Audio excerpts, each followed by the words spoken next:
Hey guys, how's it going? So, I can say a lot of things about why I haven't been around for over a month, shower you guys with endless apologies, as well as promises about how things are going to be different this time around, but honestly, that'd be an insult to each and every single one of you because with how things have gone before, it's best that I not make claims that I can't keep. So, I'm going to keep it short, I'm going to keep it sweet, and I'm going to be very completely real with you right now. Basically, my laptop is currently going through a lot of issues right now. For some reason, like the things that I was able to do before in terms of production value and all that stuff, I can't do it without issues as of now, so I'm not entirely too sure if this is going to persist moving forward, but regardless if there's a dip in quality, I sincerely apologize for it. But do know one very important thing. I'm done taking this YouTube thing as seriously as I am right now, in the sense that everything has to be absolutely perfect. Have the complete best production value possible and all those things, because in the end, all these things do is pretty much just make me do things, pretty much just make me do nothing in the end, really. That's just how it is, because I have all these projects that I have in my head. It's either too ambitious, or I try my best to make it as perfect as I possibly can, which leads to absolutely nothing in the end. So, moving forward, the focus is going to be pretty much me putting out content that I enjoy putting out, and hopefully you guys will enjoy experiencing it as well.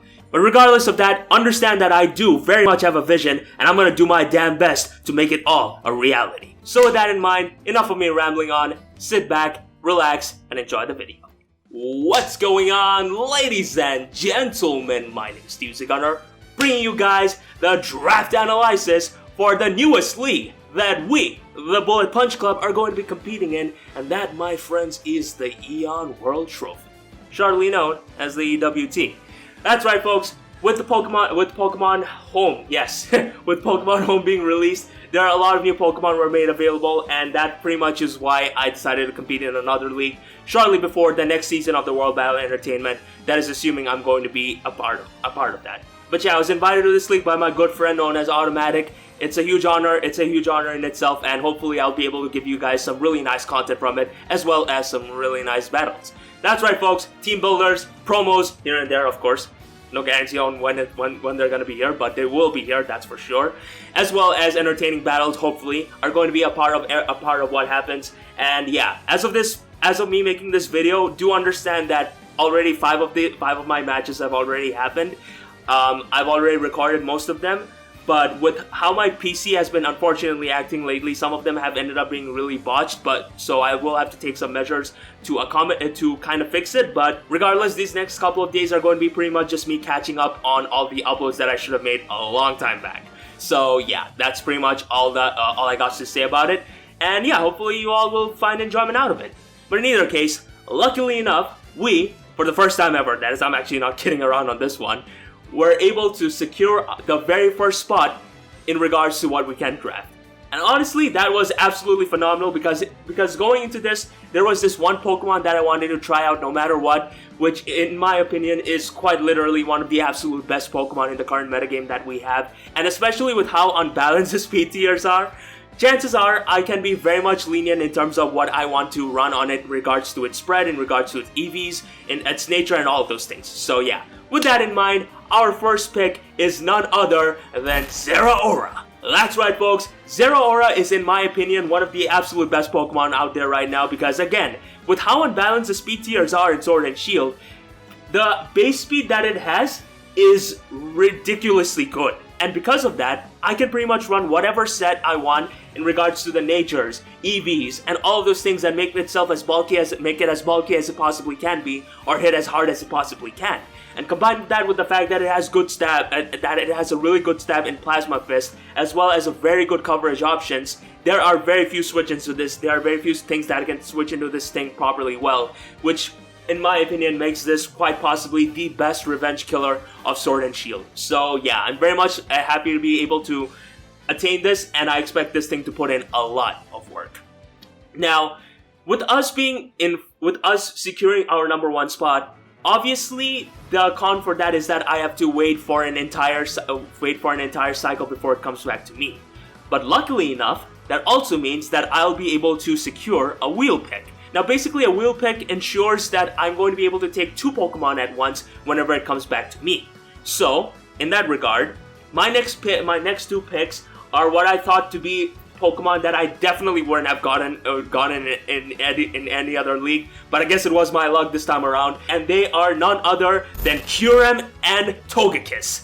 That's right, folks. For God knows why, I was able to get Kyurem, and it's pretty funny because Kyurem was honestly one of my initial number one picks because that's another Pokemon that I've always wanted to use, especially considering how it now gets toys like Freeze-Dry, Dragon Dance, Icicle Spear, and all of those things. But I really didn't think it would come back to me because, yeah, it's a really solid Pokemon, and especially with Heavy Duty Boots as its asset, it is ridiculously good in the current Sword and Shield game right now. But thankfully, it came back to me, and yeah, I got two really powerful Pokemon right off the bat. And in regards to Togekiss, yes, I was about to say Togekiss. What is wrong with me? In regard to Togekiss, this thing is also a pretty good Pokemon. And granted, while it does suck that it, adds to the Stealth Rock weakness of my squad, the fact of the matter is I can always run Heavy Duty Boots should it come to it. I can also run Defog on this thing, as well as the fact that it really pairs up well with Kyurem in the sense that while Steel is definitely a shared weakness for these two things, it can still come in on fighting type attacks. And Zeraora also resists Steel if it comes down to it. But regardless, like with these three picks, I'm basically setting myself up for a very good Fairy Steel Dragon Core, which you shall see later on. So yeah, regardless, these three Pokemon are, like, in my eyes, is really good in draft format. Togekiss in particular can really pretty much just win games on its own with Nasty Plot, Air Slash, and all of those things. So yeah, as far as my next pick goes, I figured that what I need right now are Pokemon that can pretty much just wrap up the shared weakness to Steel types. Can, just pretty much just come in on this thing for free, but pretty much just, come in and just sponge any hit every now and then, teleport out because for some reason this thing actually gets that move in Sword and Shield. But regardless, the next pick is, in my eyes, another really solid Pokemon, and that, my friends, is none other than Arcanine. Now, Arcanine is a Pokemon that got ridiculously better in Sword and Shield, mainly due to access to this really good item called Heavy Duty Boots, which is going to be a huge theme throughout this video. And with access to Intimidate, along with its very good speed tiers, along with how it now can teleport out, yes, I don't know why this thing can do that, but you know what, I sure as hell ain't gonna be complaining.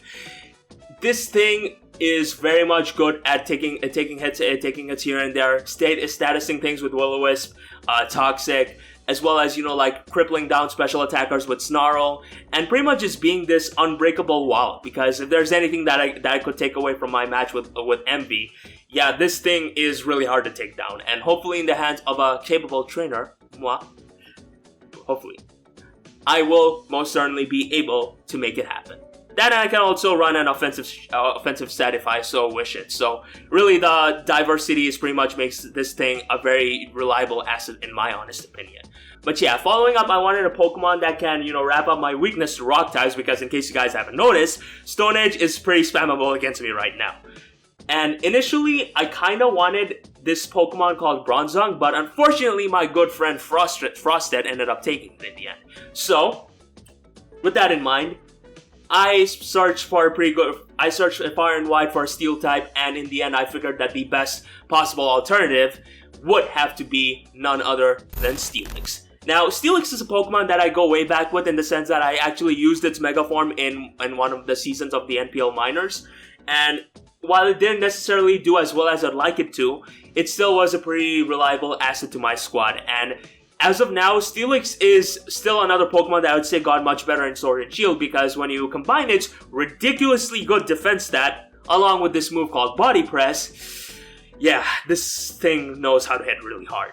So, yeah, in that sense, while it does obviously suck that I couldn't take Bronzong in the end because it would have given me a ground immunity to the boot, Steelix is still a very solid Pokemon to the core. It can switch it on, it can take almost any single physical hit just fine before being able to retaliate back.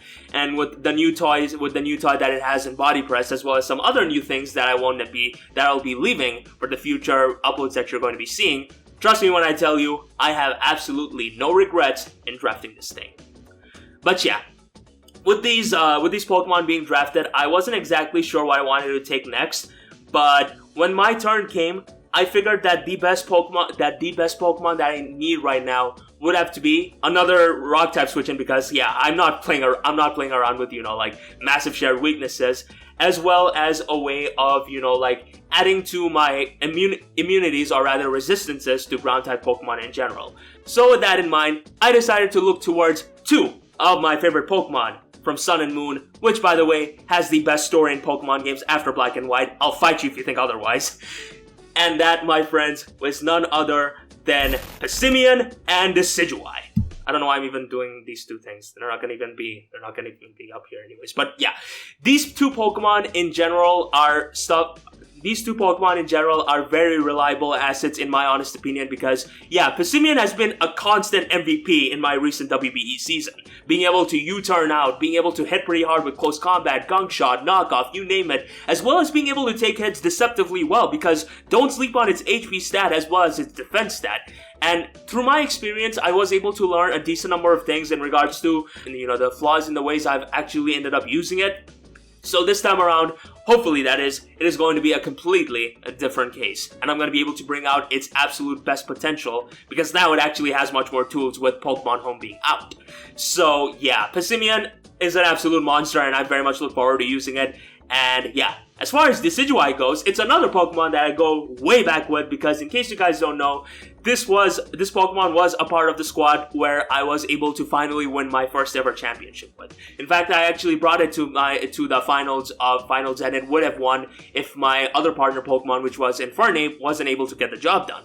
Because its versatility in the sense that it can run both physical and special sets. Its ability in being able to take both physical and special hits really well, depending on the investment that I have for it, as well as the fact that it has priority now in Shadow Sneak, Sucker Punch. It won't be taking any sort of Rocky Helmet damage because of long reach.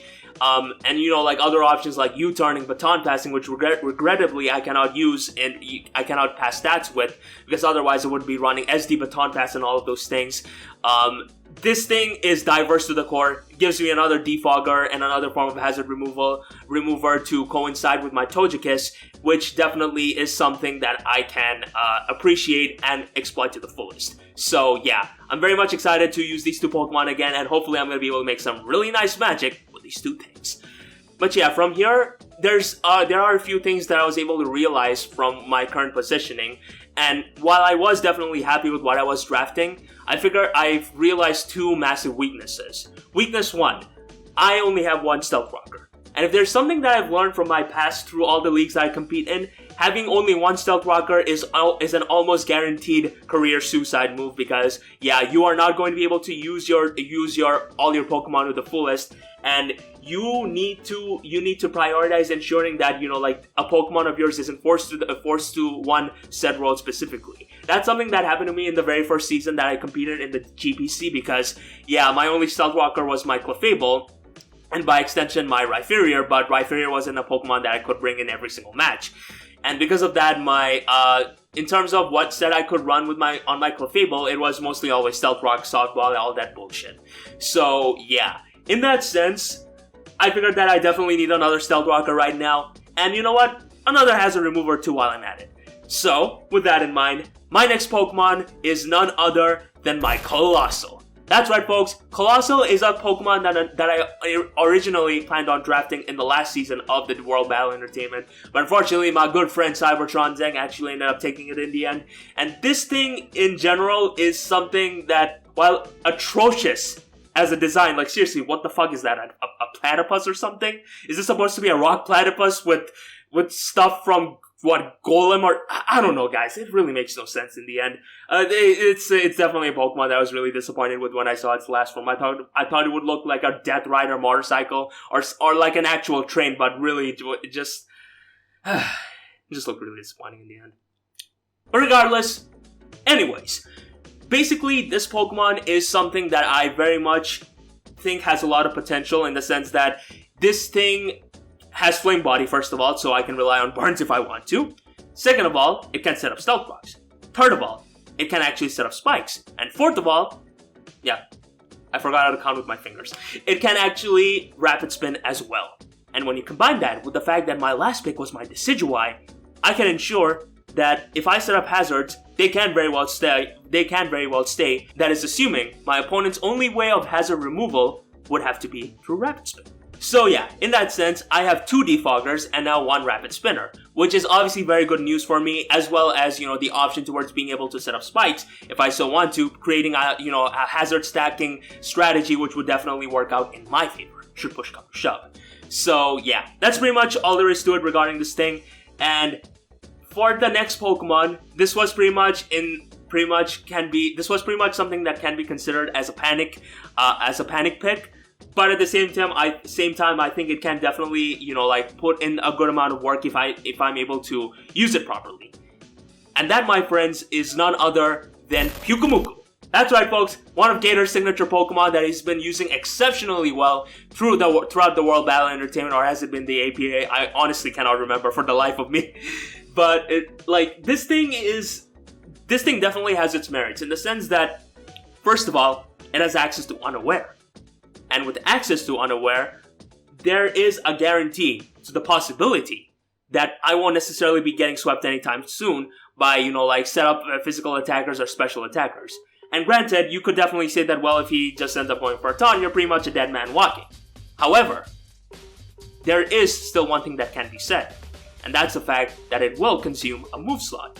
And if I'm able to have that psychological effect on my opponent to the point where it is very much going to affect the move slots that he has, it is going to create less room for their diversity and more room for my opportunity. So yeah, in that sense, Pyukumuku is definitely a Pokemon that I have no regrets in drafting. It can switch in on Dracovish pretty well, which was pretty much the main Pokemon I was thinking when I decided to draft this thing in the first place. So yeah, Baton Pass, Toxic, Reflect, Light Screen. It's a decent support Pokemon, and with the psychological effect that I hope it has on my opponents, I'll be able to exploit it really, really well. So yeah, now we are looking at our very last Pokemon. And when I look at my last Pokemon, what I usually look for in my very last Pokemon is pretty much something that wraps up some of my main weaknesses to my squad.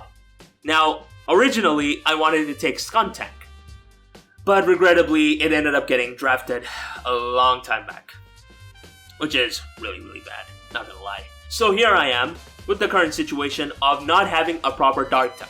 And if there's something that I will advocate until the death of me, it's the fact that you will always need a Dark type, unless you want to get your ass handed to you by Ghost types or something along those lines, which just so happen to not be able to get Pursuit Trap because it's not in the game, for God knows why. Seriously, why Game Freak? Because of that, I had to look towards a Pokemon that I really didn't want to draft, but something that I think can still get the job done if I'm able to use it properly. And that, my friends, is none other than Vullaby, aka Babipetra. Now, Vullaby is a Pokemon that, everybody has reason to be apprehensive about, but its bulk is actually not something that, makes it the frailest thing in the world. With Eviolite, as well as its, natural bulk, which is not that impressive, it still can, take a lot of hits here and there. Like, most moves that, do neutral damage will end up being 3-hit KOs at best. And as far as, resist, that's obviously not going to be 3-hit KO, and I will be able to roost up. I'll be able to defog, which gives me a total of four hazard removers, if I recall correctly. Yeah, which gives me a total of four hazard removers. So yeah, I won't necessarily have to worry about my weakness to Stealth Rocks anytime soon. And yeah, it's a pretty good support Pokemon. It can Toxic things too, because now we're talking about post Pokemon Home. And I'm not held down by, moves it cannot learn anymore. So, yeah, overall, I'm very happy with the squad because this was actually the first time I drafted everything all by myself without any, without any external help. And hopefully I'm going to be able to put in a good amount of work with it, So, yeah, throughout the next couple of days, you guys can expect all my EWT matches, 5 of them that is, so that you guys can pretty much get caught up to speed with everything that's happening. And from there, trust me when I tell you, I have a vision this time around. I have a vision regarding how I want my future to be, and specific content as well as some specific niches that I want to capture this time around. And trust me when I tell you, they will be full-on passion projects, and I sincerely hope from the bottom of my heart that you guys give me that chance to make it up to each and every single one of you, as well as hopefully, the content that I'm going to provide to you guys being good enough so that I'm able to keep, your enjoyment. But yeah, I'm just getting started. Trust me. And yeah, with that being said, my name is DUZ Gunner. Thank you very much for watching. Have yourselves a glorious day, and I'll see you all on the flip side. Bye.